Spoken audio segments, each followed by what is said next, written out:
Bismillahirrahmanirrahim. Alhamdulillah, assalatu wassalamu ala rasulillah wa ala alihi wa ashabihi wa man wala wa ba'd. Ikhwani fid din, rahimani wa rahimakumullah. Di malam hari ini malam Jumat, malam ke-22 dari bulan Sya'ban tahun 1446 Hijriah. Maka sebagaimana permintaan dari al-ikhwah panitia untuk kita mengadakan majelis munasahah at-tawasi bil haq wa tawasi bis sabr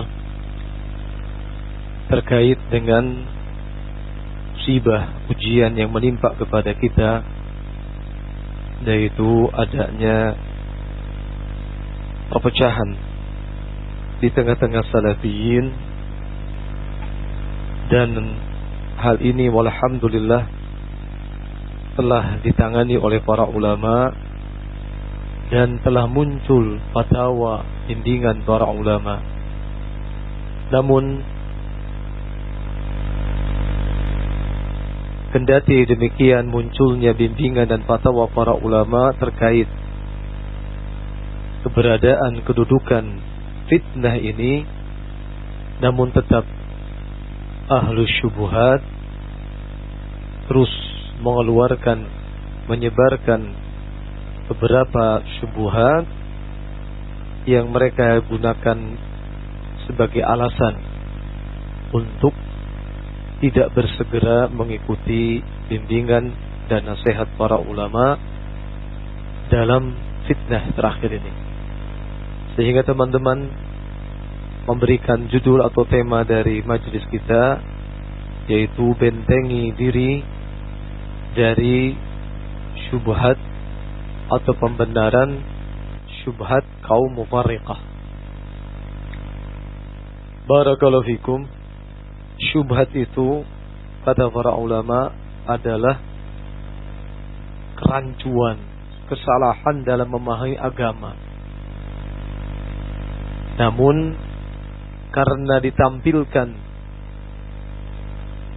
seolah-olah kebenaran, sehingga untuk sebagian manusia akan tersamarkan, seakan-akan ucapan atau perbuatan tersebut adalah kebenaran. Namun sebenarnya jika dihadapkan kepada dalil dengan pemahaman yang benar sebagaimana dijelaskan para ulama, maka akan hilanglah kesamaran tadi dan nampak jelaslah bahwa yang mereka jadikan syubhat adalah sesuatu yang batil. Di dalam tema pembahasan kita, yaitu membentengi diri dari pembenaran syubhat kaum mufarriqah. Nah, barakallahu fikum.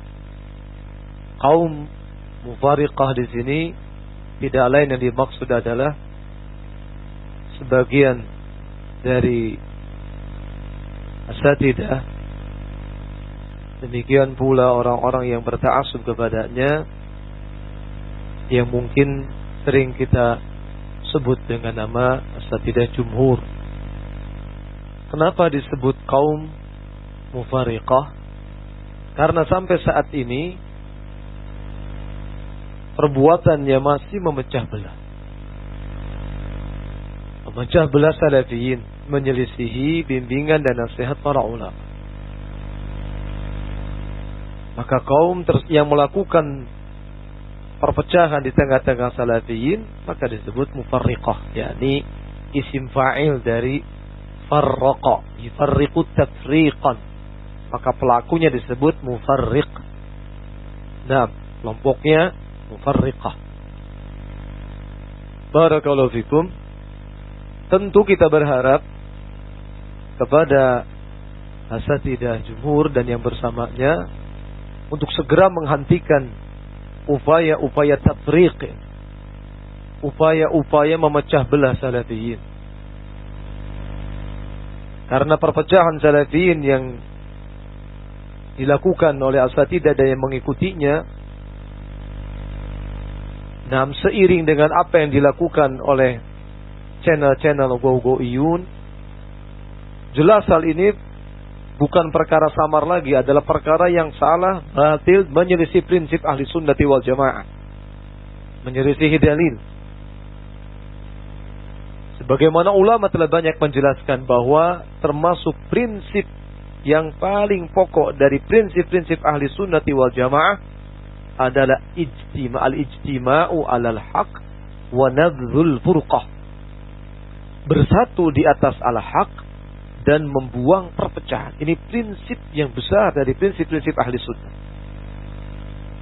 Ketika sebagian dia harus berpisah dengan sebagian yang lain, seandainya bukan karena sebab-sebab yang dibenarkan secara syar'i atau dengan ungkapan lain tidak berdasarkan dalil yang benar, maka jelas ini sebuah kesalahan dan penyelisihan kepada prinsip dakwah salafiyah, pada prinsip-prinsip dakwah as-salafiyah.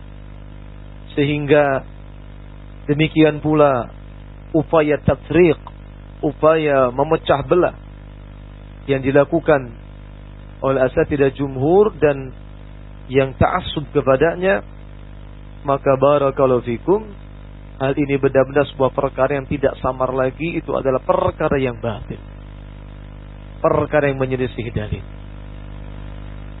Kemudian,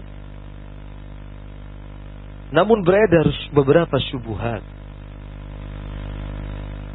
yang membenarkan atas perbuatan tersebut.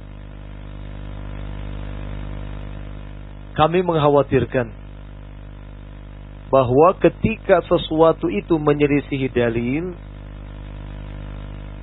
kemudian yang melakukan perbuatan tersebut terus berada di dalam sikap atau kebatilannya, tidak mau segera rujuk, maka biasanya akan dibisikkan oleh syaitan untuk membuat qiyas batil, permisalan batil, yang semua itu mereka gunakan hanyalah sifatnya untuk tabrir, pembenaran dari yang mereka lakukan. Dan sebenarnya ini adalah tipu daya syaitan agar orang tersebut tidak segera kembali kepada kebenaran. Kita ingat, yang pertama membuat qiyas batil adalah iblis. Ketika Allah Subhanahu wa taala memerintahkan iblis untuk sujud bersama malaikat, sujud kepada Adam, namun karena iblis memiliki pemikiran yang didasari atas kesombongan, menentang perintah Allah Subhanahu wa taala, tidak mau sujud kepada Adam karena hasad. Namun bagaimana supaya menutupi hasad tadi? Maka iblis mengeluarkan syubhat. Iblis mengeluarkan syubhat dengan metode qiyas batil. Yaitu iblis mengatakan, karena engkau menciptakan Adam dari tanah, sementara engkau menciptakan aku dari api, maka iblis berkeyakinan kalau api lebih baik dari tanah, maka tidak mau sujud kepada Adam. Qiyas batil. Padahal yang namanya qiyas, kata para ulama, tidak boleh ada qiyas di hadapan nas, di hadapan dalil yang sharih menunjukkan sesuatu. Tidak ada qiyas. Qiyas yang sahih itu dalam keadaan ketika dalam masalah-masalah yang belum didapatkan dalil atau hukum syar'i, maka para ulama mengkiaskan dengan masalah lain yang sudah ada hukum syar'inya, sudah ada dalilnya, karena sebab memiliki kesamaan illah. Ini qiyas. Nah, iblis melakukan qiyas batil tadi. Pertama, qiyas dilakukan di hadapan hujjah, di hadapan nas. Jelas ini salah. Tidak ada qiyas di hadapan nas, di hadapan dalil yang jelas. Yang kedua, illah yang dijadikan iblis untuk membuat qiyas batil tadi salah. Ilahnya apa? Karena iblis berkeyakinan kalau api lebih baik daripada tanah. Padahal kata para ulama, tidak demikian. Allah Subhanahu wa ta'ala tidak pernah menjadikan api lebih baik daripada tanah. Bahkan seandainya dihitung-hitung manfaatnya, tanah lebih banyak. Maka karena dua sebab ini, ketika kias dilakukan di atas atau di hadapan dalil yang sharih, nas, maka jelas ini kias batil. Yang kedua, karena illahnya tidak sama, maka ini pula menguatkan bahwa kias itu kias batil. Demikian pula ketika fitnah ini, fitnah perpecahan di tengah tubuh salafiyin yang dilakukan oleh asatidah jumhur dan yang bersamanya, semoga Allah Subhanahu wa ta'ala memberikan taufik kepada asatidah dan yang bersamanya untuk segera rujuk, untuk segera memperbaiki keadaan, bertaubat kepada Allah, kemudian mempersatukan kembali salatin seperti sedia kala. Ini doa kita dan harapan kita. Namun di kesempatan kali ini kami menjelaskan di antara syubhat tadi, semoga hal ini menjadi upaya kita untuk membentengi diri dari sebagian syubhat-syubhat tersebut. Tadi kami katakan bahwa fitnah perpecahan atau perpecahan memecah belah kaum muslimin, memecah belah Ahlus Sunnah jelas secara nas dalil adalah sesuatu yang salah batil dari sisi apapun. Karena menyelisihi nas. Allah Subhanahu wa ta'ala berfirman, wa'tasimu bihablillahi jami'an wa la tafarraqu. Dan berpegang teguhlah kalian semuanya dengan tali Allah, yaitu Islam was sunnah wal Quran, dan jangan kalian berpecah belah. Allah melarang. Allah merintahkan semuanya kaum muslimin untuk bersatu dalam mengikuti al-haq dan melarang dari perpecahan. Demikian pula Allah Subhanahu wa ta'ala berfirman dalam surat Ali Imran ayat ke-105, wala takunu kalladzina tafarraqu wakhtalafu min ba'di ma ja'ahumul bayyinat wa ulaika lahum 'adzabun 'adzim.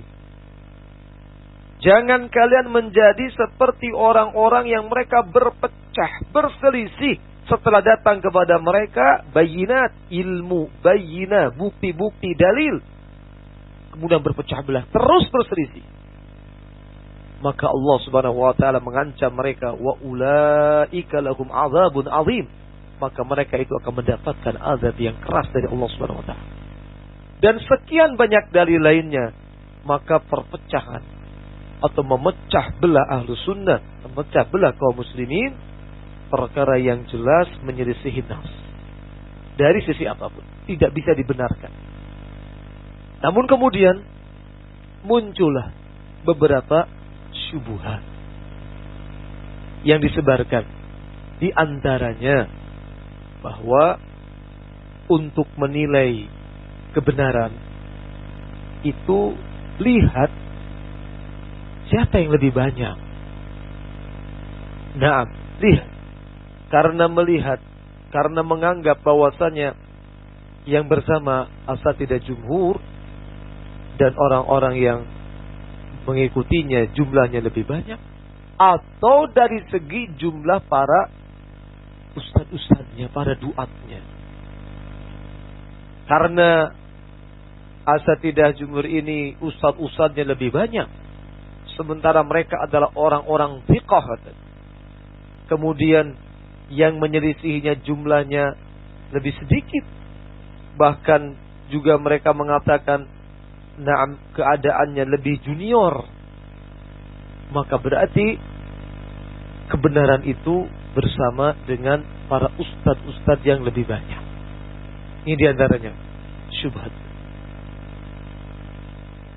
Maka kita katakan pertimbangan atau keyakinan atau menilai bahwa kebenaran itu ditentukan jumlah yang banyak telah dijelaskan para ulama, bahkan disebutkan secara rinci dalam kitab Masailul Jahiliyah di Syekh Muhammad bin Abdul Wahhab rahimahullah, min syubhat, di antara penyimpangan-penyimpangan keyakinan kaum jahiliyah, berhujjah apakah dengan al-aktsar, jumlah lebih banyak, atau berhujjah dengan bahwasanya yang mengikuti kebatilan tadi adalah orang-orang yang memiliki kedudukan terhormat, sementara mengikuti al-haq ada dianggap orang-orang rendahan, atau dianggap bahwa kebatilan tersebut adalah sesuatu yang menjadi pegangan orang-orang terdahulu.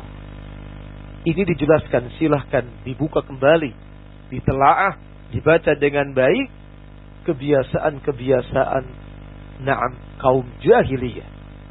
Maka ketika berdalil dengan jumlah tadi, jelas ini perkara yang salah. Tetapi kebenaran itu dilihat bukan dari jumlah banyaknya atau jumlah sedikit. Tapi kebenaran dilihat dari mustanadnya, dilihat dari sandarannya, dilihat dari dalilnya. Kalau yang dia yakini itu sesuai dengan dalil Al-Quran was sunnah bifahmi salafus salih sebagaimana dijelaskan para ulama, maka itu benar. Apakah jumlahnya banyak atau sedikit? Tetapi ketika yang menjadi sandaran seseorang itu menyelisihi dalil Al-Quran was sunnah bifahmi salafus salih sebagaimana dijelaskan para ulama, apakah dia banyak atau sedikit? Pasti itu kesalahan. Jadi tolak ukurnya adalah dalil, tolak ukurnya adalah bayyinah. Nah, barakallahu fikum, bukan jumlah banyak ataupun sedikit. Maka syubhat tadi bahwa yang benar adalah pihak yang lebih banyak ustadznya, lebih banyak duatnya. Pertama kami membantah dari saya. Sebutkan dalil bahwasanya patokan kebenaran itu diukur dari jumlah. Sebutkan dalil kepada kami. Yang kedua, bukankah masalah, muskilah, fitnah yang dialami saat ini di kalangan salafiyin, perpecahan yang dilakukan oleh asatidah jumhur dan yang bersamanya, bukankah sudah mendapatkan nasihat, bimbingan dan hukum dari para ulama terhadap fitnah ini? Bukankah sudah demikian? Karena sudah para ulama berbicara, menghukumi masalah ini, menghukumi muskilah ini, maka ikhwani fiddin rahimana rahimakumullah, kembalikan kepada penjelasan para ulama. Allah Subhanahu wa ta'ala berfirman, fas'alu ahla dzikri in kuntum la ta'lamun. Bertanyalah kalian kepada ahlu zikr dalam bab ini, kepada para ulama, seandainya kalian tidak mengetahuinya. Juga Allah Subhanahu wa ta'ala telah menjadikan para ulama sebagai marji'iyah, sebagai tempat rujukan. Walau radduhu ila rasul wa ila ulil amri minhum. Naam, walau radduhu ila rasul wa ila ulil amri minhum la'alimahu alladhina yastanbitunahu minhum. Para ulama menjadi marji'iyah. Dan ini sudah dilakukan. Para ulama sudah mengeluarkan bimbingan fatwanya dan nasihat-nasihat yang sangat banyak. Sehingga syubhat tadi bahwa yang benar adalah pihak yang lebih banyak asatidahnya atau lebih banyak pengikutnya, dari dua sisi tadi batil. Pertama, secara kaidah jelas menyelisih kaidah. Yang kedua, masalah ini sudah dijelaskan para ulama, sudah dihukumi. Maka bagi orang yang terus bersikap demikian, kami katakan mereka menyelisihi bimbingan para ulama. Nah, mereka menyelisihi, menentang bimbingan dan nasihat para ulama. Karena nasihat para ulama, apakah mulai dari wasaya al-ulama sampai yang terakhir pun, para ulama nasihati supaya terjadi apa? Persatuan yang hakiki, persaudaraan yang hakiki. Nah, barakallahu fikum. Namun pihak asatidah jumhur dan yang bersamanya sampai saat ini tidak melaksanakan. Maka syubhat tadi ayyuhal ikhwah, syubhat yang wahiyah, syubhat yang lemah, menyelisihi dalil, menyelisihi kaidah. Ada pula syubhat mengatakan, yang namanya syubhat kan dari kami katakan di awal seakan-akan apa? Ilmiah kan, seakan-akan benar sama. Nah, mereka mengatakan, bukankah kalau ada para perawi yang thiqah dan jumlah perawi yang thiqah itu lebih banyak, diselisihi oleh seorang rawi yang thiqah pula namun jumlahnya sedikit. Bukankah kalian sudah belajar dalam ilmu mustalah bahwa ini disebut dengan syadz? Thiqah bukan orang yang dhaif, tapi menyelisihi periwayatan dari rawi-rawi yang lebih thiqah, lebih banyak. Ini juga dikeluarkan syubhatnya. Maka kami menjelaskan terkait syubhat ini yang pertama. Naam. Kaidah tadi benar. Ini diana jelaskan para ulama ketika menilai sebuah hadis ada perselisihan antara seorang rawi yang thiqah menyelisihi rawi thiqah lain yang lebih banyak. Namun ketika diterapkan dalam masalah ini, saya bertanya, ketika diterapkan dalam fitnah terakhir ini, tepat tidak? Tepat tidak? Allahul musta'an. Inilah yang kami sebutkan tadi. Karena menolak kebenaran kadang apa? Tidak jarang syaitan ini membisikkan supaya mengeluarkan tadi apa? Kias-kias batil. Nah, subhanallah, mengkiaskan dengan kaidah tadi bahwa rawi-rawi thiqah yang lebih banyak itu diambil ketika ada seorang rawi thiqah yang jumlahnya sedikit yang menyelisih pendapat tadi, menyamakan keadaan asatidah. Nah, asatidah jumhur sebagai rawi-rawi yang thiqah. Wallahu an, kami melihat ini tidak tepat. Kenapa? Yang ada terkhusus dalam fitnah terakhir ini, keadaan asatidah yukhalifud dalil, menyelisihi dalil, yukhalifun nas. Ini yang pertama. Yang kedua, keadaan asatidah jumhur di fitnah terakhir ini, sekali kami batasi, dalam fitnah terakhir ini mereka menyelisihi taujihat dan bimbingan para ulama. Demi Allah, silahkan dilihat dalam wasaya ulama Sautiyah Syekh Bukhari, bayan iltizam yang dikeluarkan oleh asatidah dengan bimbingan para ulama, menyelisihi bimbingan dan nasihat para ulama. Ini kedua. Nah, barakallahu fikum. Maka ketika keadaan seperti ini, dan yang ketiga, kami tambahkan keadaan asatidah jumhur dan yang bersamanya, membelokkan sejumlah salafiyin untuk tidak bermajlis bersama ulama. Bukankah demikian? Nah, membelokkan salafiyin, menghalangi salafiyin untuk bermajlis dengan ulama. Mana buktinya? Lah ketika datanglah para masyayikh yang direkomendasi oleh para masyayikh yang lebih kibar datang ke Indonesia, para asatidah jumhur tidak mau bermajlis, bahkan mengupayakan supaya salafiyun yang bersama dengan asatidah jumhur supaya tidak datang. Apakah dengan cara memperingatkan sebagian ikhwan yang memposting poster-poster daurah Imam Al-Muzani, kemudian ada yang menjapri, memberikan tekanan-tekanan agar jangan mengajak yang lain. Kalau kamu berangkat, yang lain jangan diajak. Ini dialami di mana-mana. Bahkan ada yang lebih dari itu, dengan perbuatan-perbuatan, mohon maaf, intimidasi yang ke arah atau kezaliman, seperti ancaman pengusiran, dihentikan pekerjaan, dan yang semisalnya. Semua ini jelas menunjukkan adanya upaya dari asatidah jumhur dan yang bersamanya untuk menghalangi salafiyin guna bermajlis dan mendengarkan bimbingan ulama. Lihat, kalau tidak segera menerima kebenaran akan dimunculkan apa oleh syaitan? Kias. Mereka berkias lagi. Kami bukan tidak mau bersama ulama, kami juga bersama ulama. Tapi masyayikh yang datang ke sini adalah masyayikh sighar. Umurnya saja sama dengan asatidah kita, bahkan lebih sepuh asatidah kita.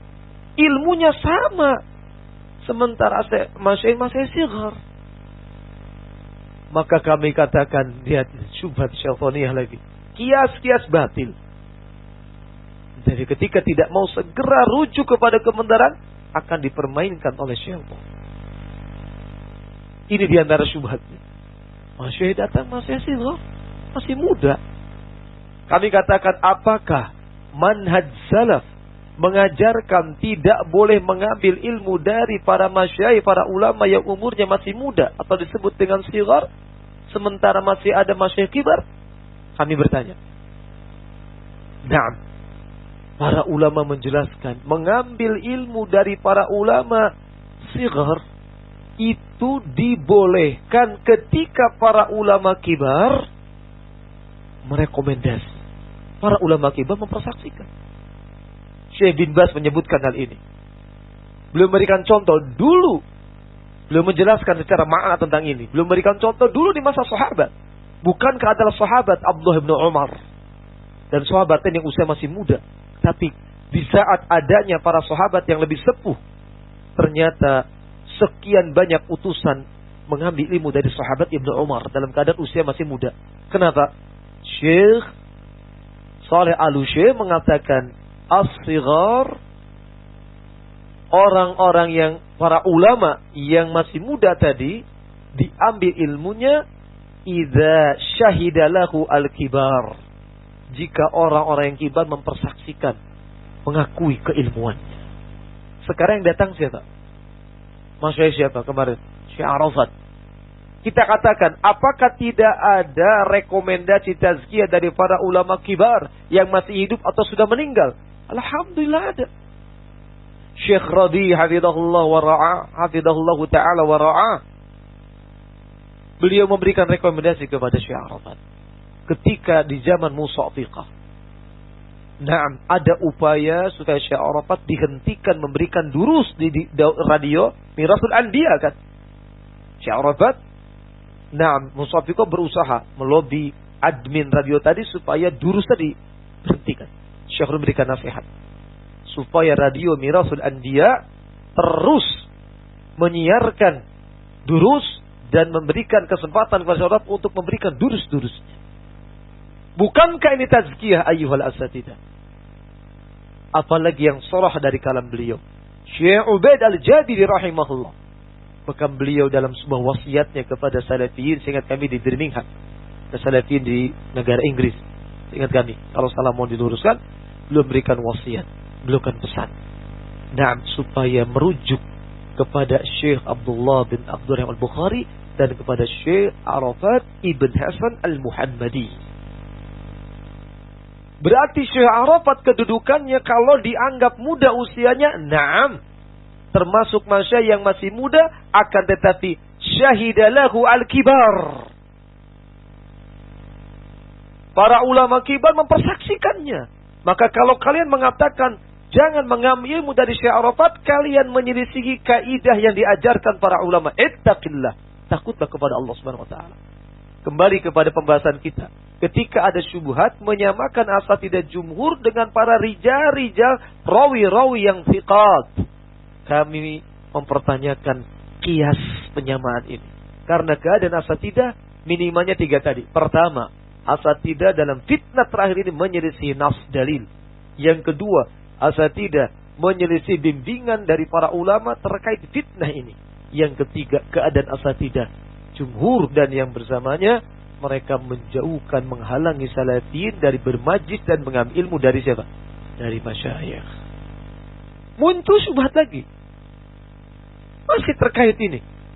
Nah, kami juga bukan tidak mengambil ilmu dari masyayikh. Kami juga mengambil. Kami masih bertemu dengan Syekh Bukhari, kami masih bermajlis dengan Syekh Bukhari, kami masih berbincang-bincang. Kami katakan, ayyuhal asatidah, semoga Allah memberikan taufik kepada kami dan kepada tidak jumhur semua. Ketahuilah, jangan meniru kaum Haddadiyah. Jangan meniru sifat Haddadiyah. Apa di antara sifatnya? Syekh Rabi menjelaskan, para ulama menjelaskan.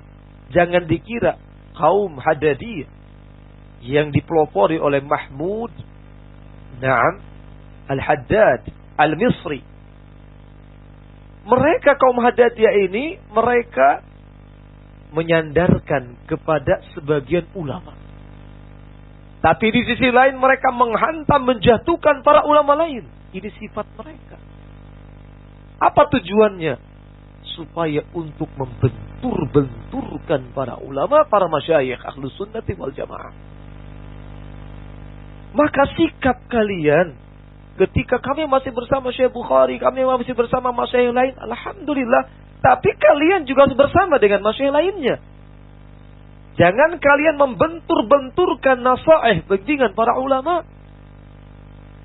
Kalau kalian melakukan hal ini, ketahuilah ini sifatnya hadadiyah. Sekali lagi, ini sifatnya hadadiyah. Nah, ada yang salah paham. Lu mereka sudah mengatakan kami hadadi, katanya. Subhanallah, nambah tadi daftar. Subhanallah, apakah sejauh ini yang dipahami oleh asatidzah juga?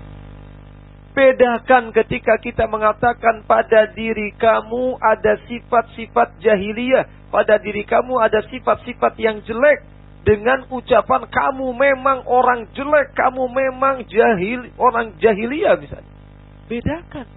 Kalau yang pertama, bahwa pada diri kamu ada sifat-sifat tadi, tidak melazimkan bahwa kita memvonis dia sudah seorang yang demikian. Rasulullah menyebutkan ini kepada sahabat. Ketika ada sebagian sahabat tergelincir, mencela kepada saudaranya dengan menghina orang tuanya. So mengatakan, sesungguhnya engkau seseorang yang padamu ada sifat apa? Jahiliyah. Maknanya bukan Rasulullah menghukumi sahabat tadi orang apa? Jahiliyah, kan? Bukan. Demikian kami katakan, seandainya wahai para asatidzah jumhur dan yang bersamanya, mereka berupaya mendekat kepada sebagian masyayikh, namun menghantam, menjatuhkan masyayikh yang lain, maka ini di antara sifat hadadiyah. Di antara sifat hadadiyah dan orang-orang yang mengikutinya. Maka dengan gambaran seperti ini, ikhwani fiddin rahimakumullah, kalau ada yang menyamakan keadaan asatidzah jumhur sekarang ini dengan rawi-rawi yang thiqat, setelah jelasnya fitnah ini dengan bimbingan para ulama, maka kami mempertanyakan, dan kami wallahi berkeyakinan, nah dengan dalil-dalil tadi, bahwa tidak bisa disamakan antara asatidzah jumhur dengan rawi-rawi yang apa? Thiqat. Dari mana? Dari pembelaannya kepada al-haq tidak nampak. Contoh, sebagian asatidzah jumhur, dan kami memiliki buktinya, nah, merekomendasi channel-channel gogoiyin. Bukankah demikian? Itu yang ada di Ambon juga sudah paham. Bukankah demikian? Merekomendasi ikhwan supaya ayo baca channel ini berisi fakta, data, nah, tentang fitnah. Sementara para ulama sudah mentahdzir, kan? Sejak wasaya ulama disebutkan beberapa contohnya, wa man sara ala tariqatihim, dan tentunya orang-orang yang berjalan di atas tariqah mereka, kan? Kenapa ada asatidzah malah memberikan rekomendasi? Apakah keadaan asatidzah yang bertentangan dengan fatwa ulama kita anggap sebagai pihak yang thiqah, terpercaya, atau pihak orang yang muttaham, tertuduh ada sesuatu dalam menjalankan din, dalam menjalankan prinsip sunnah ini, karena tidak mau segera mengikuti bimbingan para ulama, bahkan menyelisihi wasaya para ulama? Maka sekali kami katakan, ana pribadi berkeyakinan tidak tepat, tidak benar, na'am, mengkiaskan asatidzah dengan rija-rija rawi-rawi yang thiqat, sehingga ketika jumlahnya lebih banyak dianggap mungkin, na'am, sebagian asatidzah yang bertentangan dengan asatidzah jumhur dianggap rawi yang, na'am, jumlahnya lebih sedikit walaupun thiqat, sehingga ambillah kisah penghabaran dari rawi yang thiqat, maka ini qiyas batil. Na'am, qiyas batil. Ikhwani fiddin rahimakumullah. Kemudian di akhir majlis ini katakan hanya sebagian syubhat. Lalu bagaimana mauqif kita? Maka untuk membentengi diri kita dari berbagai syubhat, apakah syubhat kaum mufariqah, ataukah syubhat nasara, apakah syubhat orang-orang ahlu batil lainnya tidak lain bekalnya adalah ilmu syar'i. Kami nasihatkan pada diri kami dan ikhwah semuanya untuk bersemangat dalam menuntut ilmu syar'i. Luangkan waktu untuk mempelajari ilmu syar'i, karena ilmu itulah yang akan menyingkap syubhat-syubhat. Nah, kebatilan tidak akan berdaya di hadapan al-haq. Allah Subhanahu wa taala berfirman dalam surat Al-Isra ayat ke-81, memerintahkan kepada Nabi Muhammad sallallahu alaihi wasallam, wa qul ja'al haqqu wa zahaqal batil innal batila kana zahuqa. Katakan ya Muhammad, ja'al haqq, telah datang kebenaran, wa zahaqal batil, dan lenyaplah kebatilan. Sesungguhnya kebatilan itu kana zahuqa, adalah sesuatu yang akan hilang lenyap. Al-Allamah As-Sa'di menjelaskan ayat ini. Perhatikan penjelasan beliau rahimahullahu taala dalam tafsirnya. Qala rahimahullah, wal haqqu huwa ma auhahu Allahu ila rasulihi Muhammadin sallallahu alaihi wasallam. Kebenaran itu adalah yang Allah wahyukan, perkara yang Allah wahyukan kepada Rasulnya, yaitu Nabi Muhammad sallallahu alaihi wasallam. Fa'amarahu Allahu, maka Allah memerintahkan Nabi Muhammad sallallahu alaihi wasallam an yaqula wa yu'lina, untuk mengucapkan kebenaran dan menjelaskan, menerangkan ini kebenaran. Mengizharkan, menampakkan, jangan menyembunyikan dan jangan diam. Suarakan kebenaran dengan hikmah tadi, dengan ilmu, dengan basirah.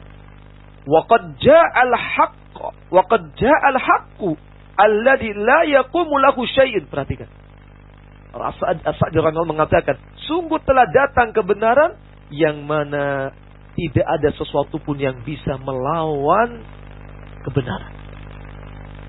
Nah, wa zahaqal batil ay idmahalla wa talasha. Kebatilan itu lenyap, hilang ketika al-haq tadi apa? Muncul. Lalu kata beliau, innal batila kana zahuqa. Beliau menafsirkan ayat ini, wa hada wasful batil. Innal batila kana zahuqa, ini adalah sifat kebatilan. Apapun bentuknya, apapun ragamnya, kalau itu kebatilan, yakni menyelisihi dalil, itu kebatilan. Derajat kebatilan kan berbeda-beda. Yang jelas menyelisih kebatilan, menyelisih dalil adalah kebatilan. Maka sifat al-batil tadi pasti akan apa? Pasti akan hilang. Walakinahu, perhatikan ini, akan tetapi kata Al-Allamah As-Sa'di rahimahullah, qad yakunu lahu saulatun wa raujan. Terkadang kebatilan itu memiliki kekuatan, memiliki pasukan-pasukan. Terkadang dalam satu keadaan, idza lam yuqabilhu al-haqqu, jika tidak dilawan oleh kebenaran, kebatilan akan semakin merasa benar kan. Yang nampak hanya kebatilan. Merasanya mereka sebagai orang-orang benar ketika al-haq tidak ditampakkan. Fa inda maji'il haqqi, ketika datang kebenaran, yadmahallul batil, kebatilan akan hilang, akan lenyap. Fala yabqa lahu haraq, maka tidak akan ada lagi tersisa pergerakan kebatilan tadi. Walihada, oleh karena kata Syekh As-Sa'di rahimahullah, la yarujul batilu illa fil azman wal amkinah al khaliyati minal ilmi bi ayatillahi wa bayyinatihi. Oleh karena ini, tidaklah akan laris kebatilan itu, tidaklah menjadi laris. Kebatilan tidaklah menjadi laris kecuali pada zaman dan tempat yang di sana kosong dari ilmu tentang ayat-ayat Allah dan bayyinah, penjelasan. Perhatikan ini. Berarti ketika muncul syubhat yang menyelisihi al-haq tadi, menyelisihi dalil dan termasuk kebatilan, maka ahlu sunnah, ahlul haq yang terus berusaha berpegang teguh dengan manhaj salafiyah, maka harus ada tampil menyuarakan al-haq supaya kebatilan tadi apa? Lenyap. Biidnillahi ta'ala. maka ini adalah kabar gembira. Siapapun atau apapun kebatilan itu, kalau kita istiqamah, nah di atas al-haq ini, dengan berdasarkan ilmu syar'i, maka kami nasihatkan kepada ikhwah semuanya untuk istiqamah dalam belajar ilmu syar'i. Nah, terus bersabar memperjuangkannya. Yaumun minal ayyam, satu hari dari hari-hari insyaallah ta'ala, kebatilan akan lenyap dan akan menanglah al-haq tadi biidnillahi ta'ala. Oleh karena itu, ikhwani fiddin rahimana rahimakumullah, berbagai macam fitnah yang kita hadapi, maka jangan memalingkan kita dari majlis ilmu, dari thalabul ilmi. Justru sibukkan dengan belajar, namun kita memahami kebatilan tadi, bukan seperti syubhat orang-orang yang telah ada fitnah, terbawa fitnah. Jangan sibuk dengan syubhat, jangan sibuk dengan fitnah. Belajar maksudnya mereka untuk memalingkan dari kebenaran. Kita sibuk belajar tentang akidah yang benar, belajar tentang ahkam ibadah, belajar tentang akhlakul karimah, belajar tentang muamalah yang disyariatkan, masalah berumah tangga. Belajar, kita pelajari sedikit demi sedikit, bersama dengan itu kita mempelajari fatwa para ulama, rududnya bantahan-bantahan para ulama kepada kebatilan ahlu batil. Ini ilmu. Fatwa para ulama, bimbingan para ulama adalah ilmu, bukan syubuhat, bukan fitnah. Wallahu a'lam bissawab.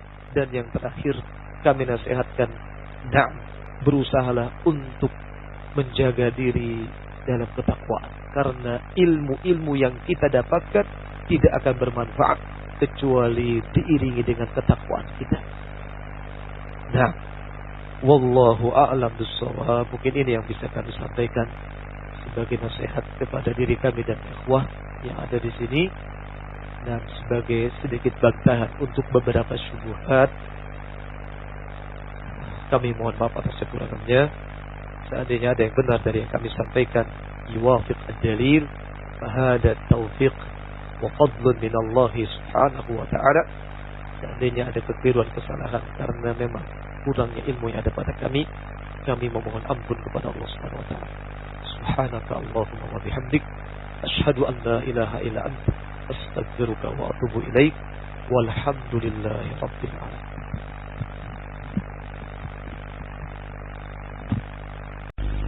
Bismillahirrahmanirrahim. Alhamdulillah, wassalatu wassalamu ala Rasulillah wa ala alihi wa ashabihi wa man wala. Wa ba'd. Ikhwani fid din, rahimani wa rahimakumullah. Di malam hari ini, malam Jumat, malam ke-22 dari bulan Sya'ban tahun 1446 Hijriah. Maka sebagaimana permintaan dari al-ikhwah panitia untuk kita mengadakan majelis munasahah at-tawasi bil haq wa tawasi bis sabr terkait dengan musibah, ujian yang menimpa kepada kita, yaitu adanya perpecahan di tengah-tengah salafiyin. Dan hal ini walhamdulillah telah ditangani oleh para ulama dan telah muncul fatwa bimbingan para ulama. Namun kendati demikian munculnya bimbingan dan fatwa para ulama terkait keberadaan kedudukan fitnah ini, namun tetap ahlu syubhat terus menyebarkan beberapa syubhat yang mereka gunakan sebagai alasan untuk tidak bersegera mengikuti bimbingan dan nasihat para ulama dalam fitnah terakhir ini. Sehingga teman-teman memberikan judul atau tema dari majelis kita, yaitu bentengi diri dari syubhat atau pembenaran syubhat kaum mufarriqah. Barakallahu fikum. Syubhat itu kata para ulama adalah kerancuan, kesalahan dalam memahami agama. Namun karena ditampilkan seolah-olah kebenaran, sehingga untuk sebagian manusia akan tersamarkan, seakan-akan ucapan atau perbuatan tersebut adalah kebenaran. Namun sebenarnya jika dihadapkan kepada dalil dengan pemahaman yang benar, sebagaimana dijelaskan para ulama, maka akan hilanglah kesamaran tadi dan nampak jelaslah bahwa yang mereka jadikan syubhat adalah sesuatu yang batil. Di dalam tema pembahasan kita, yaitu membentengi diri dari pembenaran syubhat kaum mufarriqah. Nah, barakallahu fikum. Kaum mufarriqah di sini tidak lain yang dimaksud adalah sebagian dari asatidah, demikian pula orang-orang yang berta'assub kepadanya, yang mungkin sering kita sebut dengan nama asatidah jumhur. Kenapa disebut kaum mufarriqah? Karena sampai saat ini perbuatannya masih memecah belah. Memecah belah salafiyin, menyelisihi bimbingan dan nasihat para ulama. Maka kaum yang melakukan perpecahan di tengah-tengah salafiyin, maka disebut mufarriqah, yakni isim fa'il dari farraqa, yufarriqu tafriqan. Maka pelakunya disebut mufarriq. Nah, kelompoknya mufarriqah. Barakallahu fikum. Tentu kita berharap kepada asatidah jumhur dan yang bersamanya untuk segera menghentikan upaya-upaya tafriq, upaya-upaya memecah belah salafiyin. Karena perpecahan salafiyin yang dilakukan oleh asatidah dan yang mengikutinya, nah, seiring dengan apa yang dilakukan oleh channel-channel go-go'iyun, jelas hal ini bukan perkara samar lagi, adalah perkara yang salah, batil, menyelisih prinsip ahli sunnati wal jamaah, menyelisih dalil. Sebagaimana ulama telah banyak menjelaskan bahwa termasuk prinsip yang paling pokok dari prinsip-prinsip ahli sunnati wal jamaah adalah al-ijtima'u alal haq wa nabdhul furqah.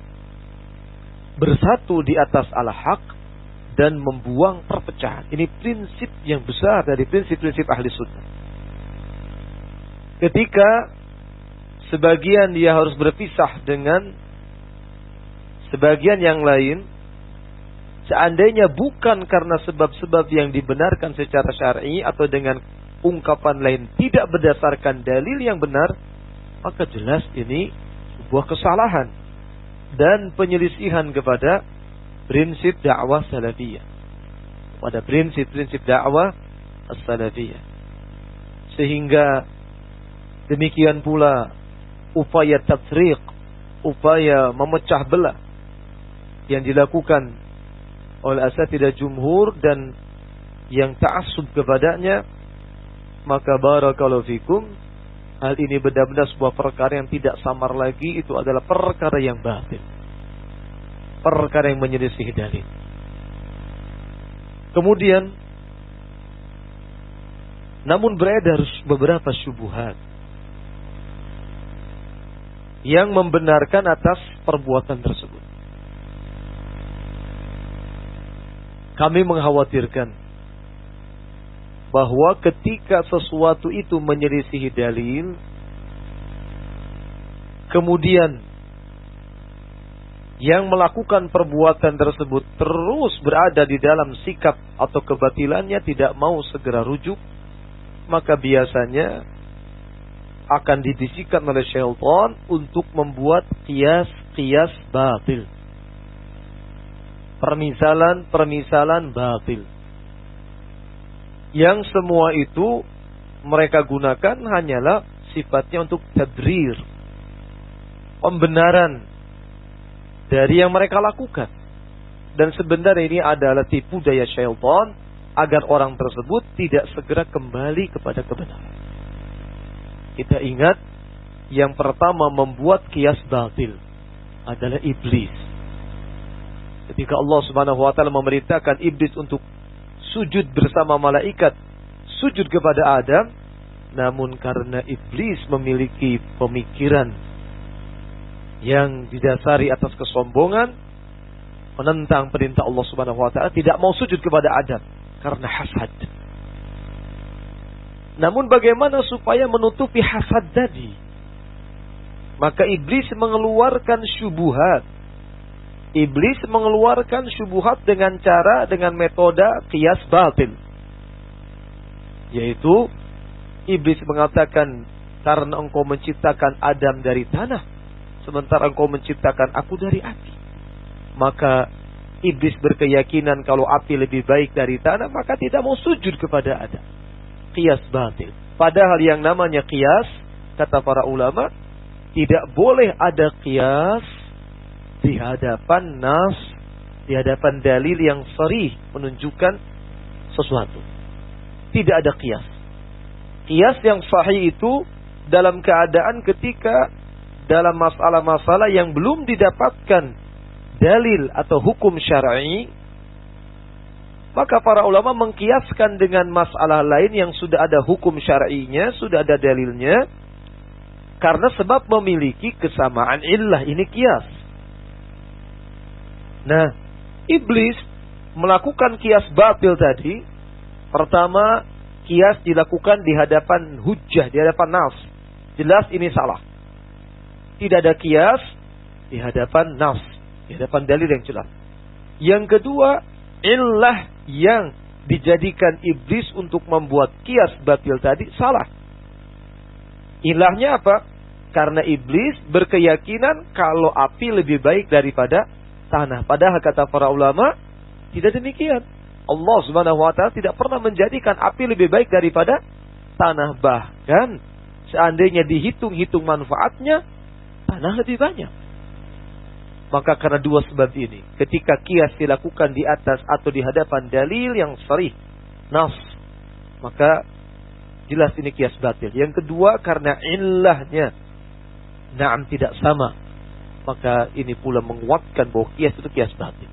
Demikian pula ketika fitnah ini, fitnah perpecahan di tengah tubuh salafiyin yang dilakukan oleh asatidah jumhur dan yang bersamanya, semoga Allah Subhanahu wa taala memberikan taufik kepada asatidah dan yang bersamanya untuk segera rujuk, untuk segera memperbaiki keadaan, bertaubat kepada Allah, kemudian mempersatukan kembali salafin seperti sedia kala.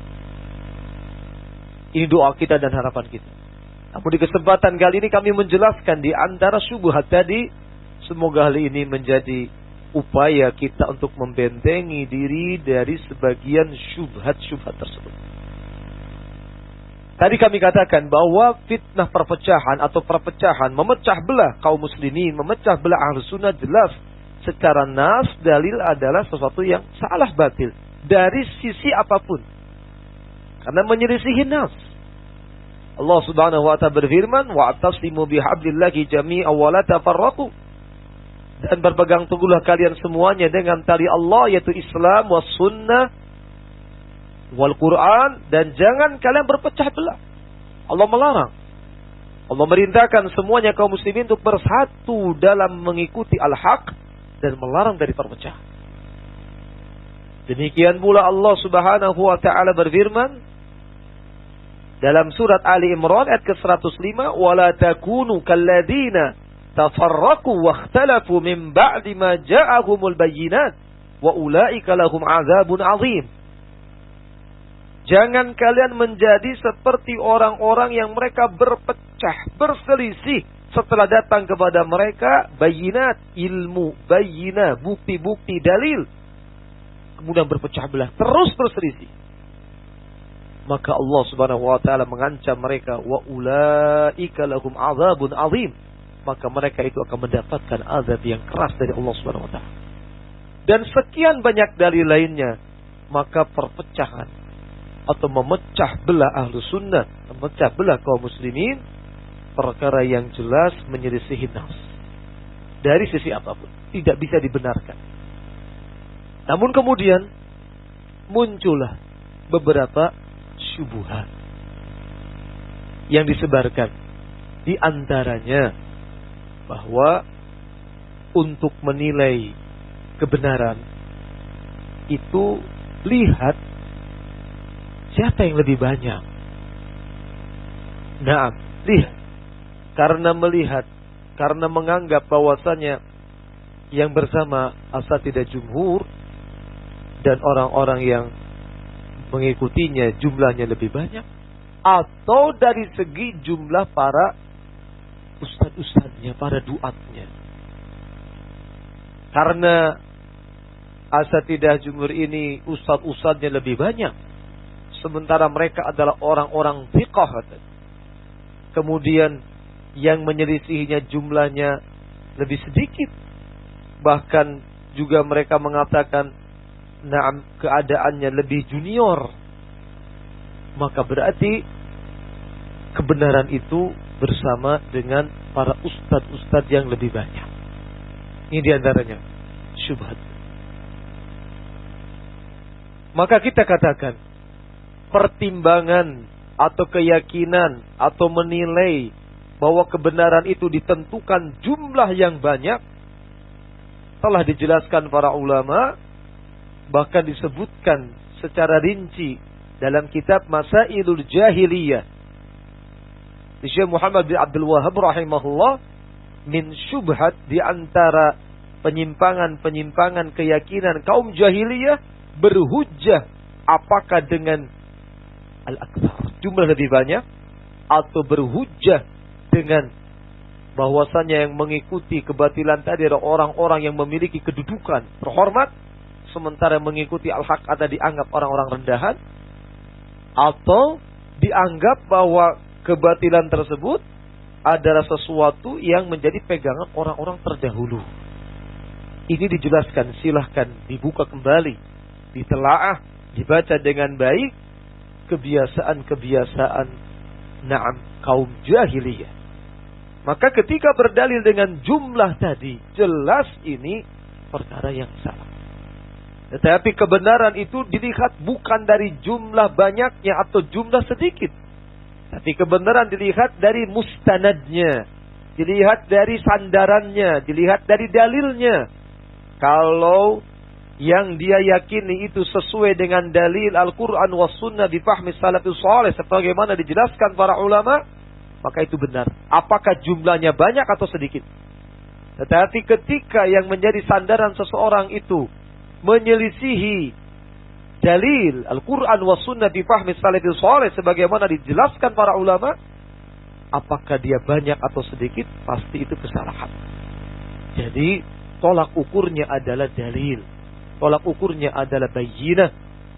Nah, barakallahu fikum, bukan jumlah banyak ataupun sedikit. Maka syubhat tadi bahwa yang benar adalah pihak yang lebih banyak ustadznya, lebih banyak duatnya. Pertama kami membantah dari sana.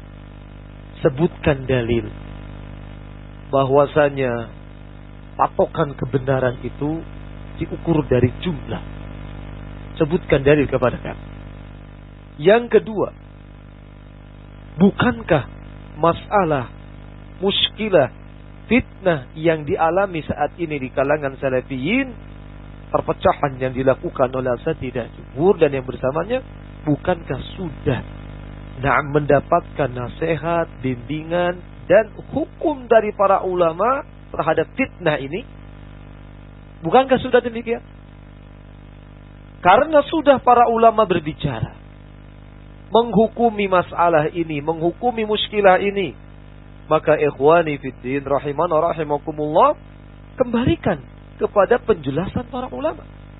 Allah Subhanahu wa ta'ala berfirman, "Fas'alu ahla dzikri in kuntum la ta'lamun."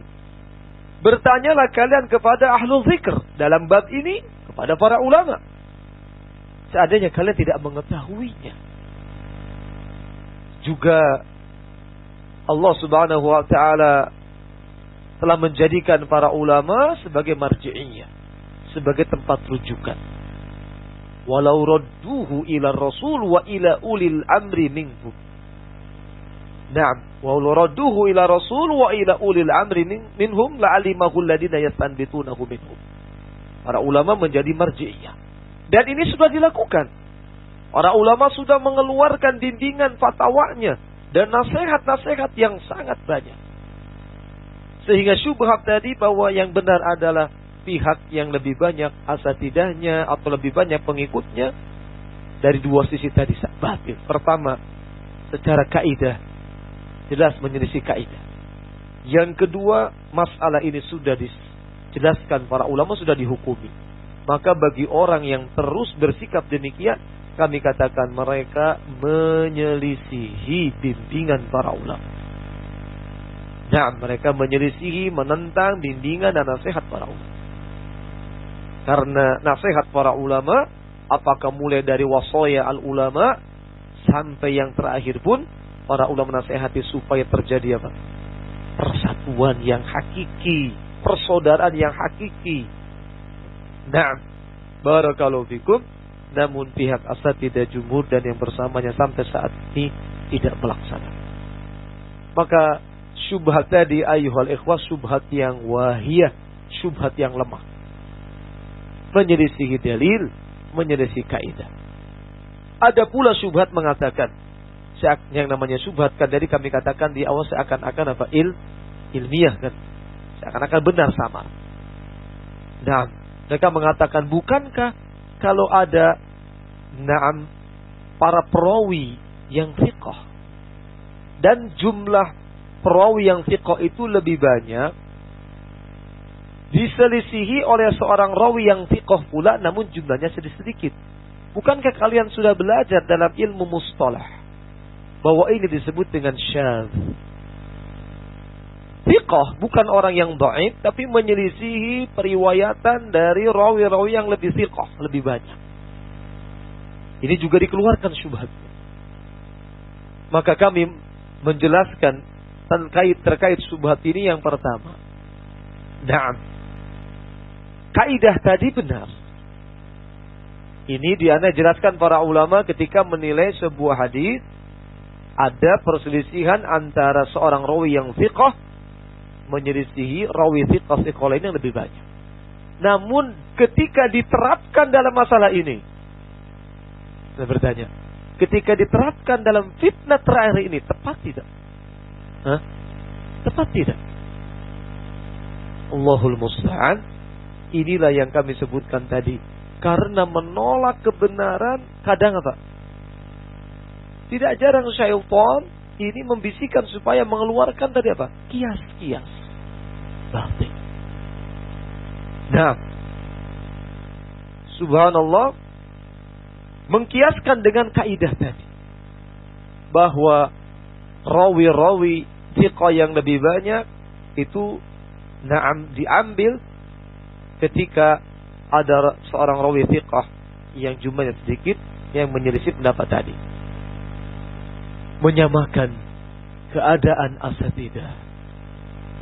Nah, asatidah jumhur sebagai rawi-rawi yang thiqah. Wallahu an, kami melihat ini tidak tepat. Kenapa? Yang ada terkhusus dalam fitnah terakhir ini, keadaan asatidah yukhalifud dalil, menyelisihi dalil, yukhalifun nas. Ini yang pertama. Yang kedua, keadaan asatidah jumhur di fitnah terakhir ini, sekali kami batasi, dalam fitnah terakhir ini mereka menyelisihi taujihat dan bimbingan para ulama. Demi Allah, Ini yang dilihat dalam wasaya ulama, Sautiyah Syekh Bukhari, bayan iltizam yang dikeluarkan oleh asatidah dengan bimbingan para ulama, menyelisihi bimbingan dan nasihat para ulama. Ini kedua. Nah, barakallahu fikum. Maka ketika keadaan seperti ini, dan yang ketiga, kami tambahkan keadaan asatidah jumhur dan yang bersamanya, na'am, membelokkan sejumlah salafiyin untuk tidak bermajlis bersama ulama. Bukankah demikian? Nah, membelokkan salafiyin, menghalangi salafiyin untuk bermajlis dengan ulama. Mana buktinya? Lah ketika datanglah para masyayikh yang direkomendasi oleh para masyayikh yang lebih kibar datang ke Indonesia, para asatidah jumhur tidak mau bermajlis, bahkan mengupayakan supaya salafiyun yang bersama dengan asatidah jumhur supaya tidak datang.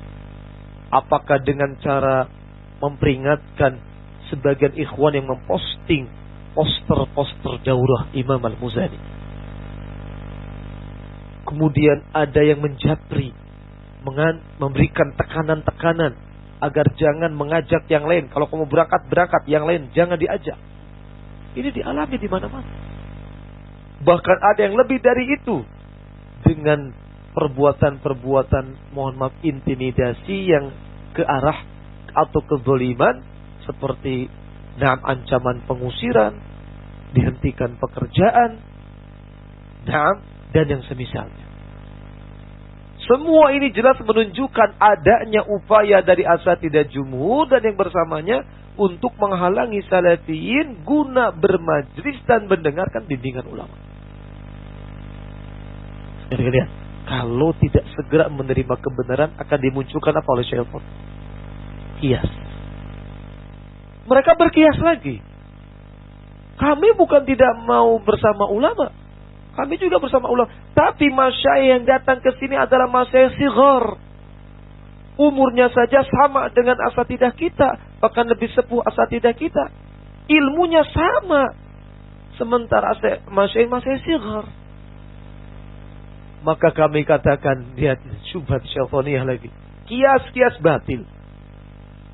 Jadi ketika tidak mau segera rujuk kepada kebenaran, akan dipermainkan oleh syaitan. Ini diantara syubhatnya. Masyayikh datang masih sighar, masih muda. Kami katakan, apakah manhaj salaf mengajarkan tidak boleh mengambil ilmu dari para masyayikh, para ulama yang umurnya masih muda atau disebut dengan sighar, sementara masih ada masyayikh kibar? Kami bertanya. Naam. Para ulama menjelaskan, mengambil ilmu dari para ulama sighar itu dibolehkan ketika para ulama kibar merekomendasi. Para ulama kibar mempersaksikan. Syekh bin Baz menyebutkan hal ini. Beliau memberikan contoh dulu. Beliau menjelaskan secara makna tentang ini. Beliau memberikan contoh dulu di masa sahabat. Bukankah adalah sahabat Abdullah bin Umar dan sahabat yang usia masih muda. Tapi di saat adanya para sahabat yang lebih sepuh, ternyata sekian banyak utusan mengambil ilmu dari sahabat Ibnu Umar dalam keadaan usia masih muda. Kenapa? Syekh Saleh Al-Utsaimin mengatakan as-sighar, orang-orang yang para ulama yang masih muda tadi diambil ilmunya idza syahidalahu al-kibar, jika orang-orang yang kibar mempersaksikan, mengakui keilmuannya. Sekarang yang datang siapa? Masyayikh siapa kemarin? Syekh Arafat. Kita katakan, apakah tidak ada rekomendasi tazkiyah dari para ulama kibar yang masih hidup atau sudah meninggal? Alhamdulillah ada. Syekh Rabi hafizahullah wa ra'ah, hafizahullah ta'ala wa ra'ah. Beliau memberikan rekomendasi kepada Syekh Arafat ketika di zaman Musafiqah. Naam, ada upaya supaya Syekh Arafat dihentikan memberikan durus di radio Mirasul Anbiya kan. Syekh Arafat, naam, Musafiqah berusaha melobi admin radio tadi supaya durus tadi berhentikan. Syekh memberikan nasihat supaya radio Mirasul Anbiya terus menyiarkan durus dan memberikan kesempatan kepada saudara untuk memberikan durus-durusnya. Bukankah ini tazkiyah ayyuhal asatidah? Apalagi yang sorah dari kalam beliau. Syekh Ubaid al-Jabiri rahimahullah. Bahkan beliau dalam sebuah wasiatnya kepada salafiyin, seingat kami di Birmingham. Salafiyin di negara Inggris. Seingat kami. Kalau salah mau diluruskan, beliau berikan wasiat. Beliau kan pesan. Nah, supaya merujuk kepada Syekh Abdullah bin Abdurrahman al-Bukhari dan kepada Syekh Arafat Ibn Hasan al-Muhammadi. Berarti Syekh Arafat kedudukannya kalau dianggap muda usianya, na'am, termasuk masyayikh yang masih muda, akan tetapi syahidalahu al-kibar. Para ulama kibar mempersaksikannya. Maka kalau kalian mengatakan jangan mengambil ilmu dari Syekh Arafat, kalian menyelisihi kaidah yang diajarkan para ulama. Ittaqillah, takutlah kepada Allah Subhanahu wa taala. Kembali kepada pembahasan kita. Ketika ada syubhat menyamakan asatidah jumhur dengan para rijal-rijal rawi-rawi yang thiqat, kami mempertanyakan kias penyamaan ini. Karena keadaan asatidah minimalnya 3 tadi. Pertama, asatidah dalam fitnah terakhir ini menyelisih nas dalil. Yang kedua, asatidah menyelisih bimbingan dari para ulama terkait fitnah ini. Yang ketiga, keadaan asatidah jumhur dan yang bersamanya, mereka menjauhkan, menghalangi salafiyin dari bermajlis dan mengambil ilmu dari siapa? Dari masyayikh. Muncul syubhat lagi. Masih terkait ini. Nah, kami juga bukan tidak mengambil ilmu dari masyayikh. Kami juga mengambil. Kami masih bertemu dengan Syekh Bukhari. Kami masih bermajlis dengan Syekh Bukhari. Kami masih berbincang-bincang. Kami katakan, ayyuhal asatidah, semoga Allah memberikan taufik kepada kami dan kepada tidak jumhur semua. Ketahuilah, jangan meniru kaum Haddadiyah. Jangan meniru sifat Haddadiyah. Apa di antara sifatnya? Syekh Rabi menjelaskan, para ulama menjelaskan. Jangan dikira kaum Haddadiyah yang dipelopori oleh Mahmud Al-Haddad Al-Misri. Mereka kaum Haddadiyah ini, mereka menyandarkan kepada sebagian ulama. Tapi di sisi lain mereka menghantam, menjatuhkan para ulama lain. Ini sifat mereka. Apa tujuannya?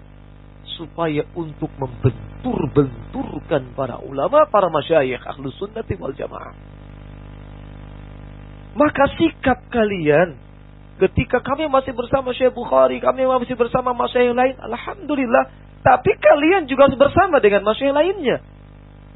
Jangan kalian membentur-benturkan nasaih bimbingan para ulama. Kalau kalian melakukan hal ini, ketahuilah ini sifatnya Haddadiyah. Sekali lagi, ini sifatnya Haddadiyah. Nah, ada yang salah paham. Loh, mereka sudah mengatakan kami Haddadi, katanya. Subhanallah, nambah tadi daftar. Subhanallah, apakah sejauh ini yang dipahami oleh asatidah juga? Bedakan ketika kita mengatakan pada diri kamu ada sifat-sifat jahiliyah, pada diri kamu ada sifat-sifat yang jelek, dengan ucapan kamu memang orang jelek, kamu memang orang jahiliyah misalnya. Bedakan. Kalau yang pertama, bahwa pada diri kamu ada sifat-sifat tadi, tidak melazimkan bahwa kita memvonis dia sudah seorang yang demikian.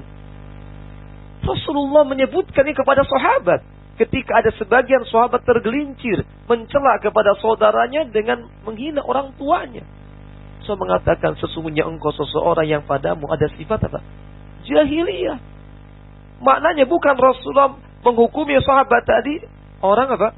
Jahiliyah, kan? Bukan. Demikian kami katakan, seandainya wahai para asatidah jumhur dan yang bersamanya, mereka berupaya mendekat kepada sebagian masyayikh, namun menghantam, menjatuhkan masyayikh yang lain, maka ini di antara sifat Haddadiyah. Di antara sifat Haddadiyah dan orang-orang yang mengikutinya. Maka dengan gambaran seperti ini, Ikhwani fiddin rahimana rahimakumullah, kalau ada yang menyamakan keadaan asatidah jumhur sekarang ini dengan rawi-rawi yang thiqat, setelah jelasnya fitnah ini dengan bimbingan para ulama, maka kami mempertanyakan, dan kami wallahi berkeyakinan, nah dengan dalil-dalil tadi, bahwa tidak bisa disamakan antara asatidah jumhur dengan rawi-rawi yang apa? Thiqat. Dari mana?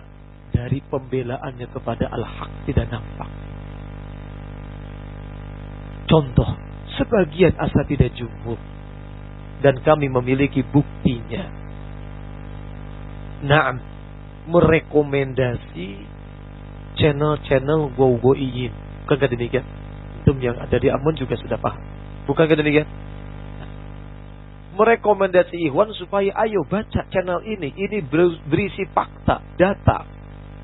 Nah, tentang fitnah. Sementara para ulama sudah mentahdzirkan sejak wasaya ulama. Disebutkan beberapa contohnya, wa man sara ala tariqatihim, dan tentunya orang-orang yang berjalan di atas tariqah mereka kan. Kenapa ada asatidah malah memberikan rekomendasi? Apakah keadaan asatidah yang bertentangan dengan fatwa ulama kita anggap sebagai pihak yang thiqah, terpercaya? Atau pihak orang yang muttaham, tertuduh ada sesuatu dalam menjalankan din, dalam menjalankan prinsip sunnah ini, karena tidak mau segera mengikuti bimbingan para ulama, bahkan menyelisihi wasaya para ulama. Maka sekali kami katakan, ana pribadi berkeyakinan tidak tepat, tidak benar, na'am, mengkiaskan asatidah dengan rija-rija rawi-rawi yang thiqat, sehingga ketika jumlahnya lebih banyak dianggap mungkin, na'am, sebagian asatidah yang bertentangan dengan asat jumhur dianggap rawi yang jumlahnya lebih sedikit walaupun thiqah, sehingga ambillah kisah penghabaran dari rawi yang thiqah, maka ini qiyas batil. Qiyas batil. Ikhwani fiddin rahimana rahimakumullah.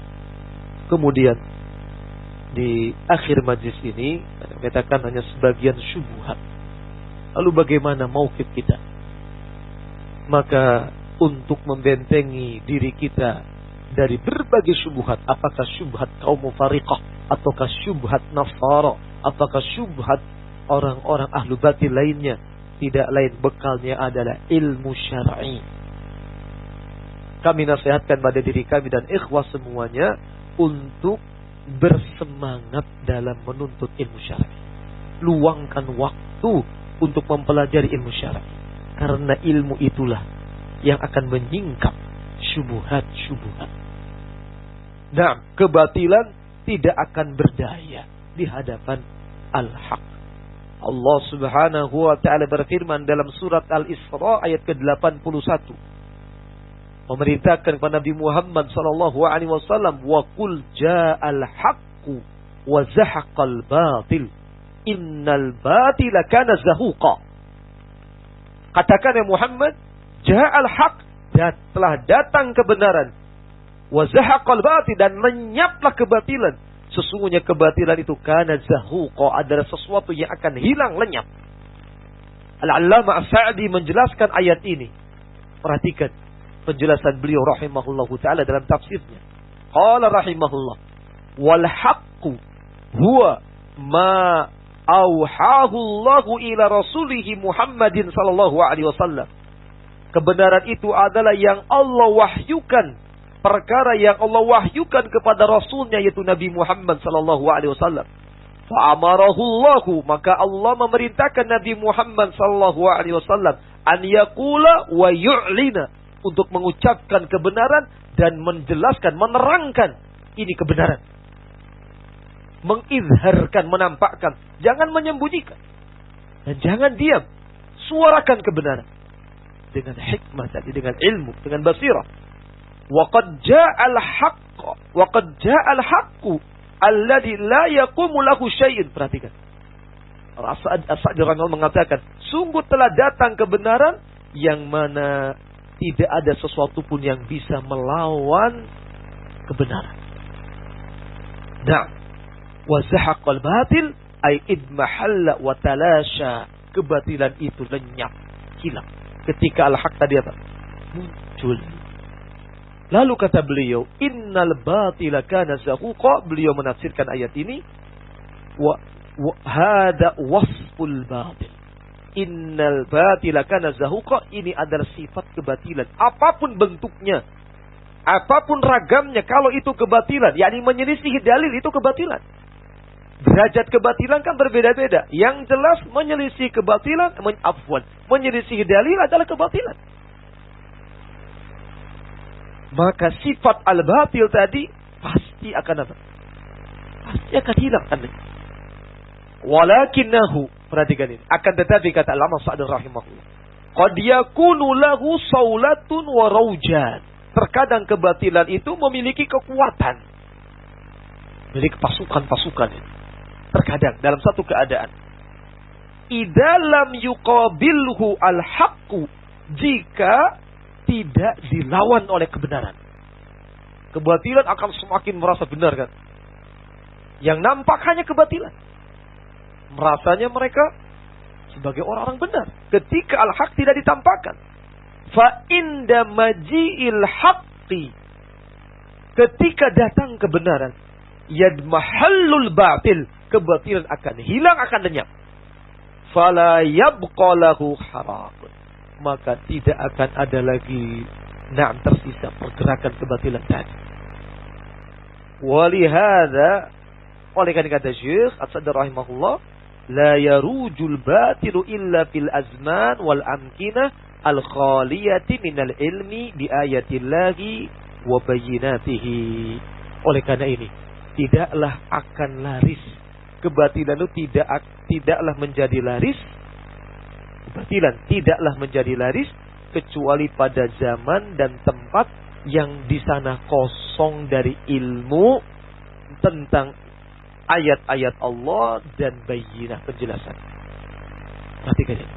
Berarti ketika muncul syubhat yang menyelisihi al-haq tadi, menyelisihi dalil dan termasuk kebatilan, maka ahlu sunnah, ahlul haq yang terus berusaha berpegang teguh dengan manhaj salafiyah, maka harus ada tampil menyuarakan al-haq supaya kebatilan tadi apa? Lenyap. Biidnillahi ta'ala. Maka ini adalah kabar gembira. Siapapun atau apapun kebatilan itu, kalau kita istiqamah di atas al-haq ini dengan berdasarkan ilmu syar'i, maka menasihatkan kepada ikhwah semuanya untuk istiqamah dalam belajar ilmu syar'i. Terus bersabar memperjuangkannya. Yaumun minal ayyam, satu hari dari hari-hari, insyaallah ta'ala kebatilan akan lenyap dan akan menanglah al-haq tadi biidnillahi ta'ala. Oleh karena itu, ikhwani fiddin rahimana rahimakumullah, berbagai macam fitnah yang kita hadapi, maka jangan memalingkan kita dari majlis ilmu, dari thalabul ilmi. Justru sibukkan dengan belajar, namun kita memahami kebatilan tadi, bukan seperti syubhat orang-orang yang telah ada fitnah, terbawa fitnah. Jangan sibuk dengan syubhat, jangan sibuk dengan fitnah. Belajar maksudnya mereka untuk memalingkan dari kebenaran. Kita sibuk belajar tentang akidah yang benar, belajar tentang ahkam ibadah, belajar tentang akhlakul karimah, belajar tentang muamalah yang disyariatkan, masalah berumah tangga. Belajar, kita pelajari sedikit demi sedikit, bersama dengan itu kita mempelajari fatwa para ulama, rududnya bantahan-bantahan para ulama kepada kebatilan ahlu batil. Ini ilmu. Fatwa para ulama, bimbingan para ulama adalah ilmu, bukan syubhat, bukan fitnah. Wallahu a'lam bissawab. Dan yang terakhir, kami nasihatkan, berusahalah untuk menjaga diri dalam ketakwaan, karena ilmu-ilmu yang kita dapatkan tidak akan bermanfaat kecuali diiringi dengan ketakwaan kita. Wallahu a'lam bissawab. Mungkin ini yang bisa kami sampaikan sebagai nasihat kepada diri kami dan